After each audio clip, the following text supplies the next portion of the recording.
कि बाबा ने कहा कि मोक्ष में चले गए, तो मैं चाह रहा हूं कि ऐसे बाबाओं को मोक्ष में चला जाना चाहिए। जब नेहरू जी के समय कुंभ में लोग मरे थे तो गिनती थी। जब दुनिया में सोशल मीडिया, इतने बड़े मीडिया प्लेटफॉर्म पे इतना बड़ा बड़ा हमारा मीडिया है, सब कुछ है, एक बार गिनती नहीं हुई, जबकि 600 से लगभग लोगों का कहना है, वहां आंखों देखे, मेरा नहीं कहना है, कि 300 और 600 के लगभग लोगों की लाशें गई। ने कहा कि जो जो लोग मरे हैं वो मोक्ष चले गए। तो मैं चाहता हूं कि लगभग बाबा और नागा, जो नेता वहां जाते हैं और जो बड़े पैसे वाला, उनको भी डुबकी लगा के मर जाना चाहिए ताकि इन लोगों का कल्याण हो जाए। तो हिंदू रीति से नहीं जलाया गया, क्या हमारे संस्कार इतने गिर गए कि हम हिंदू रीति से उसके लाश को भी नहीं जलाए? इस जानकारी करूंगा। हमारा इलाका सबसे गरीब है, सबसे ज्यादा पलायन है। सर, मैं एक डिमांड करता हूं आपके द्वारा कि हमें पूर्वांचल के लिए एक मंत्रालय का यहां से गठन हो।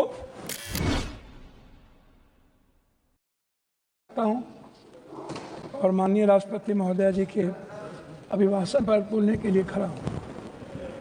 एक कहावत है हम लोग के बिहार में, सूप बाजे तब बाजे चलनियो बाजे, भाग गए वो। और हमाम में सब नंगे, हट डाल पर उल्लू बैठा, अंजामे गुलिस्ता क्या होगा। इन लोगों के कैरेक्टर को अभी हम बोलेंगे नहीं, वो चले गए। तो इन लोगों को हम इतना से जानते हैं, क्या क्या बोलते हैं ये, क्या क्या करते हैं झारखंड में, और कहाँ इनका ननिहाल खानदान, सब हमको बोलना नहीं चाहिए। महोदय, हम शुरू करते हैं। बार बार चर्चा होती है बिहार की। प्रधानमंत्री जब से आए, अभी परसों प्रधानमंत्री जी ने कमला नगर में बोला कि हम इमरजेंसी में यहीं रहते थे और जमुना का पानी हम पीते हैं डेली। आप रिकॉर्ड उठा के परसों के स्पीच का सुनिए कि हम जमुना का पानी पीते हैं, हम कमला नगर में ही रहते थे। प्रधानमंत्री जी हमारे कहाँ कहाँ रहते थे, कहाँ नहीं रहते थे, हमको आज तक समझ में नहीं आई कि गुजरात, जो गांधी और पटेल के गुजरात, जो मोहब्बत की नगरी और लोकतांत्रिक व्यवस्था में वसुधैव कुटुंबकम और मानवता के लिए जो प्रतीक थे, आज वो गुजरात गांधी से हटा करके, पटेल से हटाकर उनको नाथूराम गोडसे और नए गुजरात की परिभाषा से परिभाषित की गई, शुरुआत किया गया।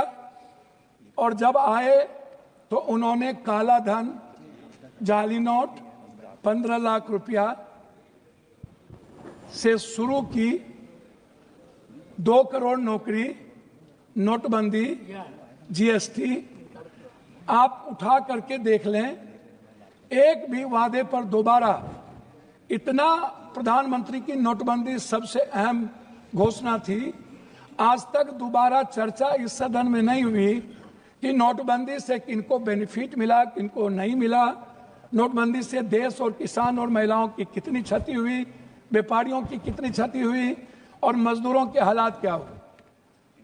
अध्यक्ष महोदय, जीएसटी के को आप उठा के देख लीजिए, हर व्यक्ति के जेब से पेन, कलम, दवात, पेंसिल, चाय पत्ती, नमक, तेल, सब्जी, दाल, साड़ी, चप्पल, सब चीज पर 3 गुना जीएसटी। ये पैसा मिडिल क्लास के नीचे से लिया जा रहा है। पूरे देश में के पास पैसे नहीं बचे, ना तो नोटबंदी के बाद और ना इतने करे जीएसटी लागू होने के बाद। तो नोटबंदी और जीएसटी को आधार कहा था, लोग कहते हैं हंडी के एक चावल से पता चलती है कि चावल पक गई। अब प्रधानमंत्री जी तिबारा आ गए, 3 बार देश के लोगों ने इन्हें बनाया। हम आपसे कहना चाहेंगे कि अभी जो कुंभ की बात है, प्रधानमंत्री जी हमारे हिंदू के सबसे बड़े, सनातन के विचारधारा कहते हैं कि मैं सबसे बड़ा हूं। मैं एक बाबा का नाम नहीं लूंगा, लेकिन कोट करता हूं। उन्होंने कहा कि जो जो लोग मरे हैं वो मोक्ष चले गए। तो मैं चाहता हूं कि लगभग बाबा और नागा, जो नेता वहां जाते हैं और जो बड़े पैसे वाला, उनको भी डुबकी लगा के मर जाना चाहिए ताकि इन लोगों का कल्याण हो जाए। ये मोक्ष पे चले जाए, भैया सुनिए, मोक्ष में चले जाएं। बाबा लोग वो बोलते हैं कि बाबा ने कहा कि मोक्ष में चले गए, तो मैं चाह रहा हूं कि ऐसे बाबाओं को मोक्ष में चला जाना चाहिए।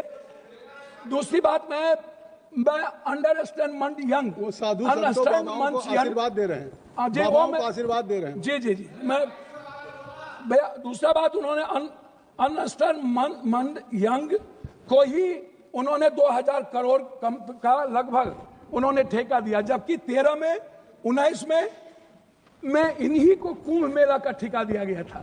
4 लोग लगे, सारे मैनेजमेंट, टेक्निकल मैनेजमेंट से लेकर के ये सारे चीज इन्हीं को था। ये कौन है, इन पर क्या इंक्वायरी होगी? अध्यक्ष महोदय, 487 करोड़ का बजट हुआ करता था नेहरू जी के समय, और अब 10,000 करोड़ का बजट है सिर्फ एक कुंभ मेला का। जब नेहरू जी के समय कुंभ में लोग मरे थे तो गिनती थी। जब दुनिया में सोशल मीडिया, इतने बड़े मीडिया प्लेटफॉर्म पे इतना बड़ा हमारा मीडिया है, सब कुछ है, एक बार गिनती नहीं हुई, जबकि 600 से लगभग लोगों का कहना है, वहां आंखों देखे, मेरा नहीं कहना है, कि 300 और 600 के लगभग लोगों की लाशें गई और उसको हिंदू रीति से नहीं जलाया गया। क्या हमारे संस्कार इतने गिर गए कि हम हिंदू रीति से उसके लाश को भी नहीं जलाए? इस जानकारी का कोई आधार है? अब मैं दूसरी बात नहीं करूंगा। पप्पू जी, मैं दूसरी बात, अगर इस पार्लियामेंट से कहेंगे इतनी बड़ी संख्या, मैं इस जानकारी का आधार देंगे या आप ये कह देंगे आधार ही के रूप में 300 और 600 पर गए? हुजूर, मैं क्या कहता हूं, आप हमारे संरक्षक है, गार्जियन है, मैं अपनी बात उनके द्वारा कह रहा हूं। दूसरी बात, महोदय राष्ट्रपति भाषण में रोजगार की, नौकरी की, बीपीएससी का, यूपीएससी का, एसएससी का, नीट का, जो लगातार हमारे नेता राहुल गांधी इस सवाल को लेके बोलते रहे। बीपीएससी में हमारे बिहार के बच्चों को मारा गया, लगातार धरना पे हैं, हम कोर्ट गए, लगभग पेपर क्वेश्चन लीक आउट होता है इस देश में।